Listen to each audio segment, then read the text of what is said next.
Hello everybody, today we'll talk about how to fix or how to solve FIFA Mobile being slow. To know how to fix or how to solve FIFA Mobile being slow, you should just go to settings. Here in this page, you will enter to apps, default apps, app settings. When you'll find this page, you will search about FIFA Mobile. Then in this list of app info, you will click on Force Stop and you will click OK.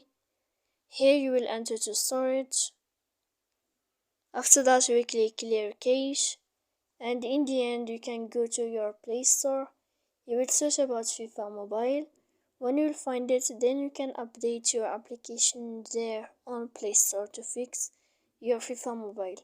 So please don't forget to support us by like and subscribe. See you next time in another video, and thank you for your attention.